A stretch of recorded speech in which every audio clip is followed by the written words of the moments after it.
So what is going on, my fellow collectors? How is everybody doing today? Daredevil19 here, and today we're going to be taking a look at the Bandai Tamashii Nations SH Figuarts web exclusive Attack of the Clones Padme Amidala. So let's get into it right away and start off with the box. So we do get a basic style box for the SH Figuarts Star Wars web exclusives. We don't get a window on the front of the box because of course it is a web exclusive. So Star Wars, Padme Amidala, Attack of the Clones. We do get two images of the figure there. Says SH Figuarts, Tamashii Nations, and Bandai. And then the bottom of the box has the blah stuff nobody cares about. And then here is the top of the box, pretty basic for SH Figuarts Star Wars. And then here is the one side of it. And then the other side of the box here.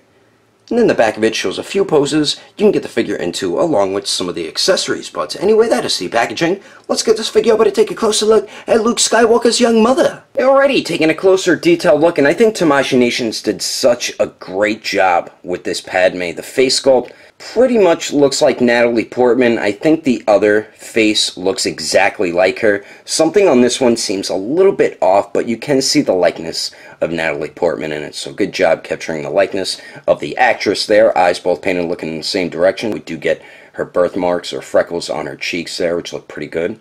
So good job all around on the face there. And then the hair. The sculpt and the paint on the hair look great. We get a few shades of brown throughout the hair there. Very nice sculpt all throughout it. We get like a lighter brown in the middle where the hair parts. Then we do get like this medium brown, which is the main color it seems like for her hair. And then the braided bun looks great. We get a darker brown in there mixed with that medium brown. And just very nice sculpt work all throughout the braid. So excellent job all around on the head sculpt there. The neck looks good. Great job with that. Now the torso here. I love the way the shirt looks. It is like a softer rubbery type plastic because we have how it's like ripped at the bottom so it won't hinder too much articulation. So I do like that they did that. And then we do get some very nice subtle like beige paint shading all throughout her clothing, which I think looks really good. They didn't overdo it or put too much paint shading on it. It just blends in very well with her clothing, so I do like the way that turned out. Nice sculpt work around the collarbones right there. We do get a few sculpted wrinkles around her boobs and everything, some sculpted seams which look pretty good on her boobs, so good job with that. Some nice sculpted wrinkles on the side there, and I love the way the shirt looks, that torn look. They did a very good job with that, so I like the way that turned out. And then the back here, we do get that subtle paint shading, nice sculpted wrinkles. Then we do get the two rips or tears right there, which was from that cat-looking creature that scratched her back. But my main issue with the figure is they didn't put her scratch marks on her back. I mean, I don't know why Tamashii Nations won't do that with figures, put cuts or scrapes, scratch marks on them. I don't know why. These figures are not meant for kids. It even says 15 and up on all their boxes, so I don't understand why they don't do that. It just doesn't make sense to me. So that's probably my biggest issue with this figure, but they did do a very nice job with those tears, so I do like the way that looks. Now her arms, we get one with the sleeve on it, one without, just like in the movie, and they did a good job on her skin tone. I don't really see any paint shading on the bicep and the forearm there. The elbow joint blends in very well. Nice sculpt on the sleeve that is torn right there, the torn ripped look to it, and we get this silver band which looks really nice. Very clean paintwork all throughout it. And then the other side with the sleeve, they did a great job with it. Nice sculpt work on these seams there, so that looks pretty cool. We do get that subtle like beige paint shading all throughout it. Then we do get that silver metal band, nice clean paintwork all throughout it. And then the midsection here, her stomach looks great. Beautiful sculpt on that. And then we do get some very nice paint shading as well. The belly button was sculpted very well also. And I do have like some gray or black paint right next to her belly button, which is a bit odd. But other than that, they did a very nice job on the stomach there, and then the back, the lower back, nice sculpt. And I think there is a little bit of paint shading on there as well. Now for the pants here, they did a great job with the belt piece and her underwear piece and everything. We do get a couple pouches on her belt there. We do get a small one, which is not articulated. Then we do get this really long one, which I believe holds a gun maybe. But nice sculpt work on both of them, and then this one you could swivel around. And then the back there, she does have a very nice looking butt there. And we do get a few sculpted wrinkles on there, and they did put some paint shading in the crack of her butt. I know a lot of people are going to be like, she got doo-doo stains, something like that. But but she has a couple more pouches on the other side, another small one. Then we do get a longer one here, which is articulated, nice sculpt work on both of those. Now for the pants here, we do get that very nice beige paint shading all throughout her pants, so I love the way that looks. We get a few sculpted wrinkles here and there on the figure, and I do like how we could see some creases on the front of her pants, and then we do get these sculpted seams on the side of the pants, which look pretty good, and I do like the sculpted wrinkles around the knees and right above the boots there. And then the back, nice sculpted wrinkles, and then we do get that subtle paint shading as well. Now for her boots, definitely one of my favorite things about the figure. I think Tamashii Nations did an excellent job with the boots. The sculpt looked great on these, and then we do get that nice brown paint and all the sculpted lines, and them doing that just made the boots stick out that much more in this figure and make it look that much better. So great job adding the brown paint and the sculpted lines. In the back we get some straps sculpted on there and everything. And then her feet, great job with the feet here, nice sculpted wrinkles on the top of her foot. Very nice paint shading with that brown there, and then same with that seam, how they put the brown paint in there as well, so excellent job with that. And then the side, nice sculpted wrinkles and everything, and then the treads look so dope on her feet. I mean, that just really looks like it's on the bottom of your boot, the treads there. Very nice job with her treads. So overall, I think they did an outstanding job with the detail on this Padme. To me, it's practically perfect, besides them not adding the scratch marks on her back there. But other than that, they really knocked it out of the park with the paint and sculpt on this Padme. But anyway, let's continue on. Moving on to the accessories, we really don't get a whole bunch with this Padme, which is a bit disappointing, but that's kind of typical whenever we get a web exclusive from Tamashii Nation, so that does kind of suck. But we do get two interchangeable heads or faces, so we do get this one here. That comes on the figure out of the packaging that we did take a look at before, and they did an alright job with it. I just think it doesn't look exactly like Natalie Portman, but it does. But it's not perfect. I feel like the angry teeth gritted face looks exactly like Natalie Portman. If you guys see what I mean. Like, this one does kind of look like her, but this one looks exactly like her. So this is definitely my favorite out of the two, the angry teeth gritted face here. Great job with the face all throughout it. Eyes both painted looking in the same direction. Nice paint and sculpt around the mouth, teeth, nose, and eyebrows and everything. Then we do get her birthmarks on her cheeks as well. And great job sculpting the hair, and very nice paint all throughout it. We get the medium brown, which is the main color of her hair. Then we do get the lighter brown in the part of her hair. And then we do get that very dark brown in the braided bun there. And very nice sculpt all throughout that braided bun. So great job on both the interchangeable faces. I just think this one looks much better out of the two, as capturing the likeness of Natalie Portman. And the way you interchange her heads is you just pop her head off the joint. But this doesn't stay in the neck too well, and it pops off with the head. So you're going to have to pull it out of the head, which is a bit irritating. So that is one negative about interchanging the heads on this figure. So we do get that. And then we also get her blaster. And this thing actually looks very nice. It's molded in a black plastic, so I don't see any paintwork on it at all. But the sculpt of it looks pretty dope, and I think it looks really nice. So they did a very good job with her blaster, and the way you get her to grip onto it with her trigger finger hand, you just unpeg the handle, and then you slide her hand on it, and then just pop it right back in there. So very simple to get her to grip onto the gun, and she does grip onto it very well. So we do get that, and then we finally get 6 interchangeable hands. So we do get a pair of these open resting hands here, which come on the figure out of the packaging, and very nice sculpt all throughout these. Then we do get some very subtle paint shading, just mostly on the fingertips. And all the hands are very simple to interchange. The peg insert is on an angle, so just make sure you know about that before you interchange the hands. And all the right hands are bare hands.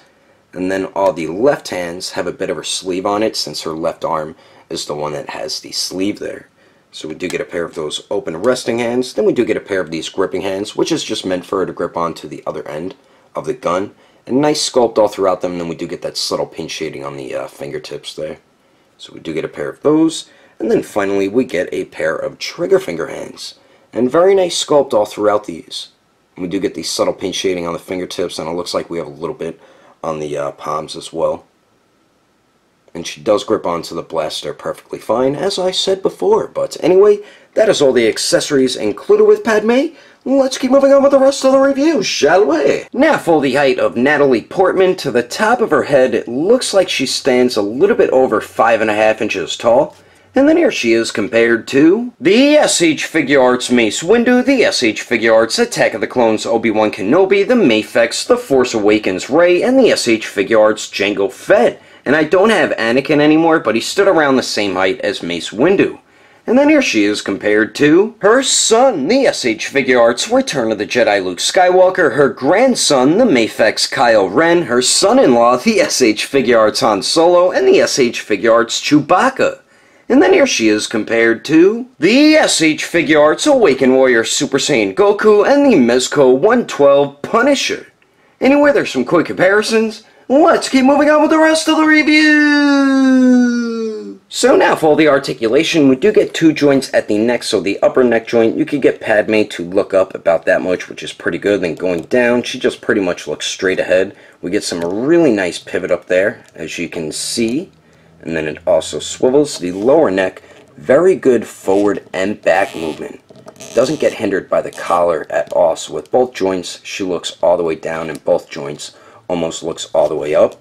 And then we get very nice pivot at the lower neck, and then it also swivels. So excellent movement at both the neck joints. Then we do get a point of articulation at the torso, right where the shirt is ripped here under the chest. And she does crunch forward a pretty good amount, and then same with going back, so nice forward and back movement there. And then we get some very nice pivot at the torso, as you can see, and then it also swivels.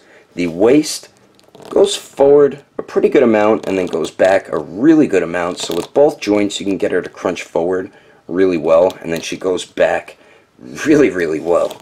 And then we do get a tiny bit of pivot at the waist, and then it also swivels. Now for the arms here, they really don't move too much in a circular motion, as you can see there, but they do go out to the side about 90 degrees. They do go up and down. We have bicep swivel, but that joint is really tight, so you can have it swivel at the shoulder. Then we have a single jointed elbow that bends in all the way, and then the joint does swivel where it connects into the bicep and where it connects into the forearm. And then we have a ball hinge at the wrist, so it does swivel, and then hinges back and forth, so great movement throughout the entire arms. Then these 2 larger pouches on her belt do swivel, this one, and then this one, the smaller pouches do not. And then the legs here, they don't shift down, but she kicks forward a little more than 90 degrees, goes to the back about 45 degrees, and kicks out to the side a little less than 90 degrees. And for some reason, her hip joint or leg joint, it pops out of the joint on mine a little bit, and I have to pop it back in. I don't know if that's just with my figure or if other people have that issue as well. They do swivel a decent amount at the thigh there. Then for the knees, we have a single jointed knee there, and bends back a little more than 90 degrees, so nice movement there. It does swivel where it connects into the thigh, and then swivel where it connects into the lower leg. They just swivel a tiny bit. Now for the ankles, we do have swivel. They hinge up only a tiny bit, and then same with going down.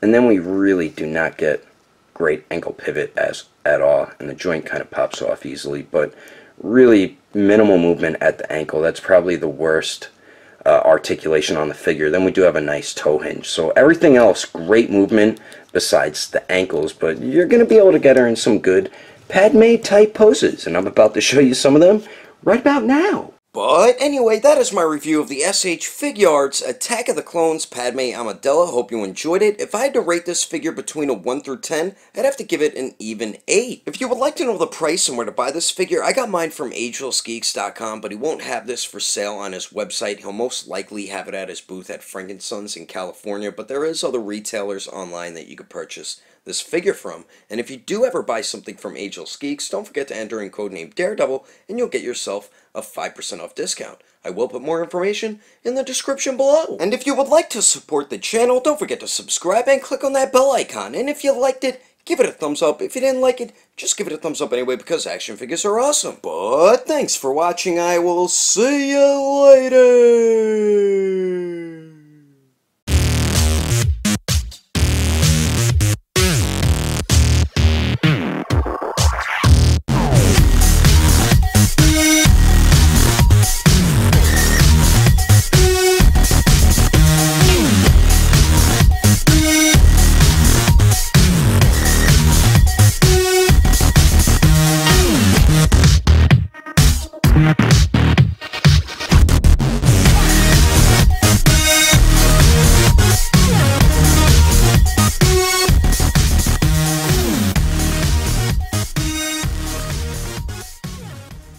Padme Amidala.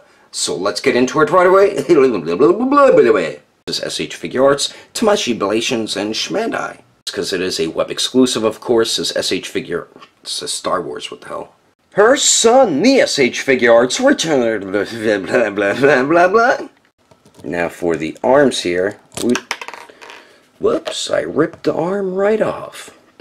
You really can't get them to move in a circular motion too much, as you can see there.